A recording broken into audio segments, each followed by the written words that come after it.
Hello Nigerians, and welcome to another beautiful edition of Editors Forum, a program where we get to have guests in the studio seats and have interesting conversations about diverse issues going on in the country. My name is Nenwarangi Mazaka, and once again you're welcome to the program. Alright, so before I introduce the guests I have in the studio and we begin the conversations, we would love to watch this report that would usher us into conversations. Do enjoy. Nigerian Electricity Regulatory Commission (NERC) approved increase of electricity tariff for customers under the Band A classification. The federal government hinted that a similar measure will be extended to others. First from today, and in that order, the Commission has approved a rate review of 225 naira per kilowatt hour for just under 15% of the customer population in NERC. So that means that less than 15% of the customers will be affected.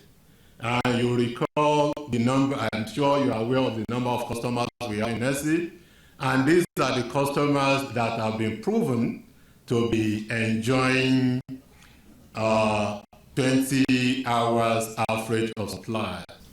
And initially we had over 875 feeders as Band A feeders based on the classification by the distribution companies. But upon reviewing those feeders' performance, the Commission has reduced it to under 500 feeders now, which qualifies as Band A feeders. That is the feeders that are currently meeting the 20 hours average service. Speaking at a briefing in Abuja on Friday, Minister of Power Debayo Adelabu said the recent increase in electricity tariff is a pilot in phasing out of electricity subsidy in the country. He said the government plans to remove all subsidies in the sector to allow the thriving of investment in the power sector.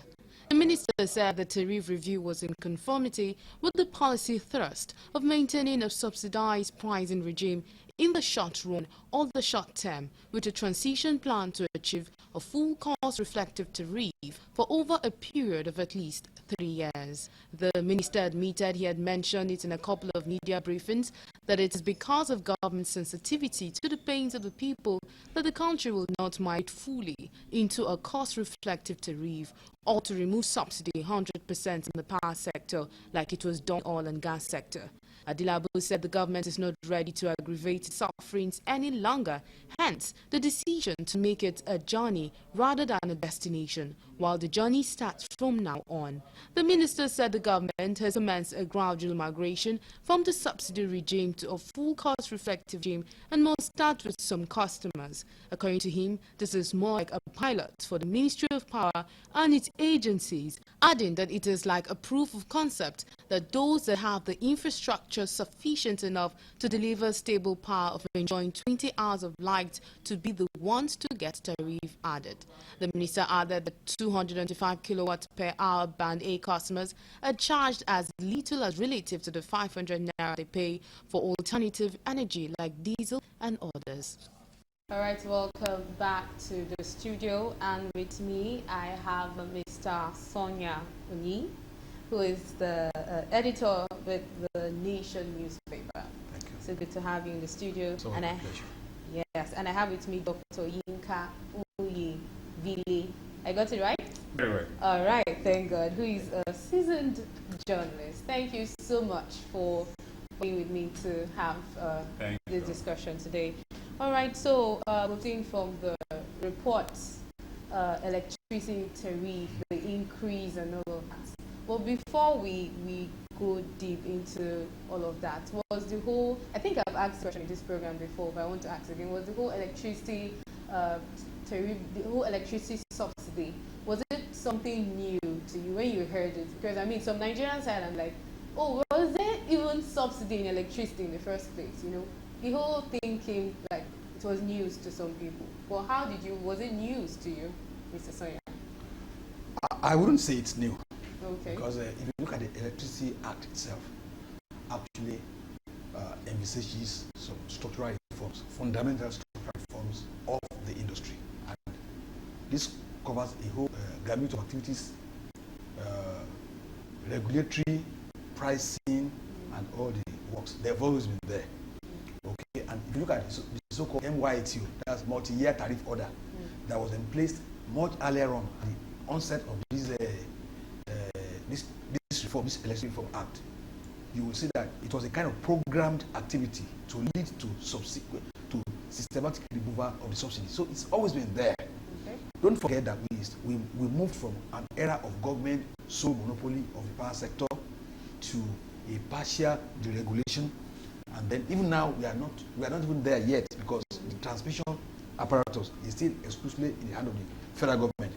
So it is nothing new in the recent of the world. The only thing now is that Nigerians, I think more Nigerians are probably getting more sensitive to issues of, when you mention subsidy and government actions in that area, there's almost a sense of panic that, you see, inflation is the highest level ever. You've removed oil subsidy, you've removed all manners of subsidy, and now the only thing left for us now, at the time of spiraling inflation, you are also dealing, and particularly at this time that the power sector itself seems to have slumped a bit. Yes. Since the beginning of the year, I'm not sure, when they talk about all these things now, you begin to wonder, are there Nigerians who enjoy 20 hours? Exactly, because I mean... And since the last few days I've been debating with my friends, where do you belong? What band? Do I belong to A, B, C, or D? Or maybe some other bands that will still come? I think the band was also news to people. People just heard band A and they're like, what is band A? And then we heard maybe it's a musical band. And then we heard people that enjoy 20 hours of, like, do they exist? In this country? In this country? I also wondered. So that's the question is about, there's no doubt about it, that the issue of subsidy has always been implicit, built into the debate about the process of privatization. But what has remained thorny is whether or not the inefficiencies in the sector can be addressed solely by price adjustments. Because most of the things we call subsidy, they're actually byproduct of massive wastages and leakages in the system, corruption and inefficiency. All right, sorry, let's have a well, in all this, what I see there is that, is it government that is subsidizing the electricity companies or the consumers? Because up till tomorrow, you buy your meters, you buy your pole, you buy your wires. Even the only one perhaps that the consumer does not buy is the transformer. You pay for it. Is the high tension wire. Every other thing, the service cable and everything, you are the one that will buy it. Even when a community unites to buy a transformer, the moment they come to energize it, they make you to sign a bond that it belongs now to them. So you are the one who bought it, but they are the one who have the control over it. And then the money that you used to buy your transformer, to buy the service wire cable, even the meter, you are the one that is paying for it. When has it ever happened that the communication masts will fall and communication company will ask its customers to be the one to pay for it? But in the case of electricity, that is what happens. So the abnormal has become normal. When we talk of band A or band whatever, is new to me also, because I never knew anything like that existed. And then, this is a gradual way to general increase. We are all living witnesses to it. Some years back, I think during the military regime, when they were talking about withdrawal of subsidy on petroleum, there was a time they said commercial vehicles will buy at a certain rate and private vehicles will buy at. That one didn't last for more than 3 months or 4, if I'm not mistaken. Why? Because it was discovered that even if you sell at to commercial vehicles at a lower rate, after they buy, they go and siphon it and sell at higher price and go and buy again. So this system, because they have not really, what they are telling us now is that, okay, they are going to recalibrate their system or whatever. How do you judge band A. If you say Ikeja is band A, it belongs to band A. There are houses in Ikeja that are just overs, that is not fit to be called a house. So are you putting them on the same band A? So, I mean, we have not gotten to that point where they should have done that. But as is usual in Nigeria, if you allow the cliche, we are always putting the horse before the cat. Which will be the other way around. Because put the cat before the horse. Or put the cat before the horse. That is sorry. Now what you are doing, you will have done something, then you now sit down and say, oh, okay, will it work? Okay, let's try it first. If it works, fine. If it doesn't work, we change. Before you take decisions that will affect a lot of people, there must be system where people will sit down and think and analyze it. That is it going to work? Are we going? If we do it this way, will it serve the better, much better people or less people? But in Nigeria, we don't do that.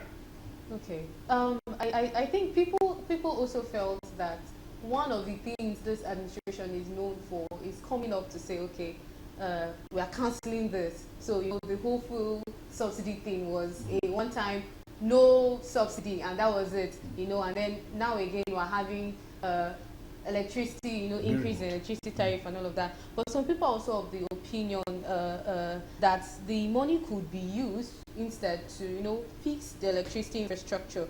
And I mean, we've been having issues of collapse of, you know, grid and all of that. Now, how do you feel about that? Let's be clear. How did we get to this point? We got to this point because when government held monopoly on the electricity sector, the new investments that ought to have sustained the system were never made. And so over the course of years, there was a massive gap between what was expected to have expended in the sector and what was available. And government rightly felt at that point that it was better to bring in money from the private sector, bring in expertise from the private sector, which the system itself had become somewhat lethargic. Yeah. A lot of corruption inbuilt in the system. So they weren't replacing those equipment that were faulty because, and of course there was no sensitivity to consumer interests. Your transformer could blow, nobody will attend to it. And so government felt it was important to move to this new era in which private sector will play more roles in it.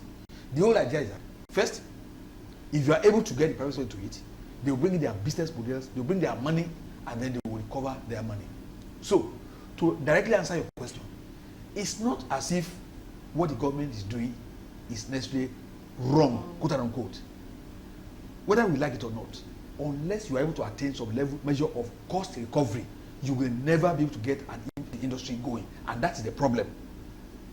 Now, the problem is that when these things were ceded to private companies, the operators that were brought in, they were not people that had the capacity, nor the muscle, nor expertise. So they gave it to all manners of characters. If you check now, of all the people that took over these companies, probably you have only 3 or 4 left now.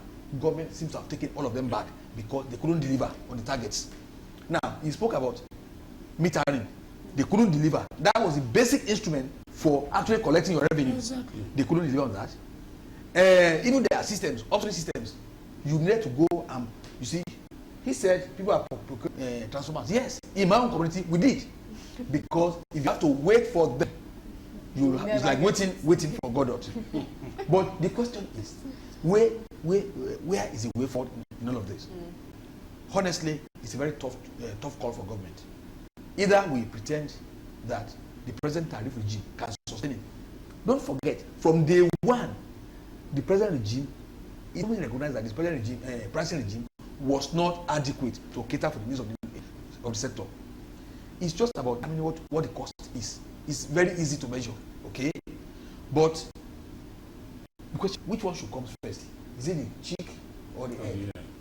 Now you have a situation whereby even the government's monopoly, the transmission lines are breaking down almost every day. Now you generate power. Now you need to wheel the power to the system, to the grid, from where these distribution companies will pick their own.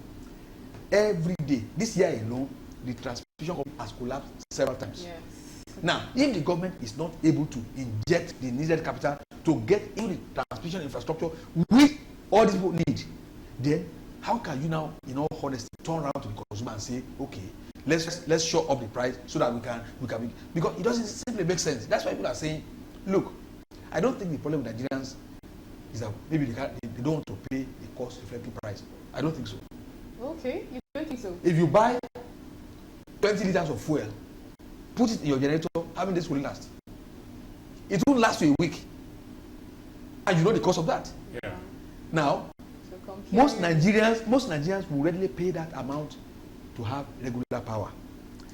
Now, in my own neighborhood, no matter how big you think you are, when it's 12 midnight, you must shut down your generator. Yeah. Who loves the noise? Nobody wants the noise. So, but the question is, these things are best done when you have actually delivered on certain milestones, certain targets. We, up to a point last year, we begin to enjoy, in my own neighborhood, we begin to enjoy some steady 18 hours supply. But 18 hours? 18 hours, yes, at a point last that year. That means it belong to Band A. But since the beginning of this year, there were days running, we never even saw 2 hours of electricity. Wow. So how do you now convince me now that I belong to Band A? When instead of moving up, we seem to be regressing. So that is the problem. So Nigerians, you see, if Nigerians feel skeptical about activities of government, it's not because Nigerians hate the government, it's because they've been taken for a ride for too long. And I mean, look at this one now. It's even the minister that is marketing the inefficiency, as if inefficiency is supposed to. You see, if you have a system where things normally work, that minister should be out of the job by now, because he doesn't seem to have the perspective. Yesterday I listened to him. I felt embarrassed at some of the things that came out of his mouth. I thought whoever was his communication advisor did a very poor job. You see, yes, we agree that we need a lot of capital injections into the sector, and that will not come unless you have a cost reflective tariff. Because if I'm an investor and I'm bringing my money to invest in that sector, the question is, I have to do what they call, I have to do my books. Yeah. What are the returns for me? And if you have a situation where the government caps the revenue, how much I can charge my product, that price, will it guarantee fair returns on my investment? If the answer is no, there's no way I'll go to that investment. So government is caught in what we call cash situation. How to bring in new investment, and the only way to do it is to do such incentives, such governance incentives, as to encourage them to put their money in the sector. All right, let's have Dr. Yinka. So, what looking at all of this, what are the implications of this on us, on Nigeria at large, and even at manufacturing companies? Because I mean, looking at all of this, and like he said, people are also worried that okay, if we are even seeing the lights we are paying for, understandable. But we're talking about something we're not getting, and you are still increasing the price, And then I could just imagine those who have, those manufacturing companies, those into businesses and all of that. How do you see this increase and all of that affecting them? If you look at it, if you won't talk about manufacturers, there are some of them that have been able to make some investment, either through using gas and all that. But let us go, because when we talk about all these things, my own concern is usually the people who are just down there. The woman who sells fish next door, the woman who grinds pepper down the street and all that. With this increment, how is she going to run our cold store? How is she going to manage our grinding machine? So what we need to do is give us that. There is something that usually happens when a new product is coming into the market. They will bring the price low so that when people get used to it and they feel they can't do without it, then they will begin to jack the price up. But in our own case, that's not what we are doing. If the discos or the gencos or whatever they call them want more money from Nigeria, first of all, stabilize the light. And people will tell themselves that, okay, when I compare how much I spend in buying fuel into my generator and how much I pay per month, I think it's better for that to be consistent. So I pray that, okay, if they increase their tariff and I compare it to what I'm paying for my generator, I'll say, oh, it's better I stick with them. Then, in that way, things will work. But in a situation where you don't have that light and you are still going to pay more, because we still have a situation where people up till tomorrow, many people don't have meters. They have talked about this. They say, okay, government set up a factory to help them manufacture meters and distribute to them. Has government ever helped those who bottle water? Has government ever helped those who provide other forms of employment? We understand power generation or power distribution is very, very important in life. But in all this, what are the investments that those people have made? In the telecommunication sector, did any of these telecommunication companies, did they depend on Nitel facilities? No, they built their own. Why is it that they were not allowed to build their own? Why is it that they didn't invest their own money in it? Because what we have is they are backing an already existing system, and they couldn't reinvent the wheel. In a situation where you have people who say, okay, we do it, we have the where with that. The mistake people should not make is when we talk of they don't have the expertise. You don't have to have the expertise if you have the money. We've seen a situation where a businessman set up a hospital. He knew nothing next to dispensing paracetamol, but he set up a hospital and the hospital is successful. He is not going to be the one to be administering. In Nigeria, they won't license you. Well, but what saying? Okay, so today now, because Dangote manufactures cement and the rest of them, is it that he can't go into power? He doesn't have to know how to do it. He will employ people who know how to do it. But we have a system where people, when you talk of, okay, he doesn't have the experience, those who have the experience, do they have the money? I remember there was one incident some time ago. A private university proprietor was at a meeting with his academic staff, and they were giving him ideas. And the man dismissed them and said, oh, so you guys have these brilliant ideas. Why did you set up your own university? So, what are we saying? We must look beyond the issue of just giving licenses to our friends, people who don't have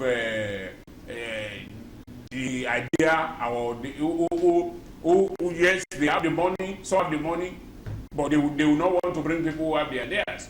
And also, how do we get out of this? Because for now, the important thing is this band A or band whatever.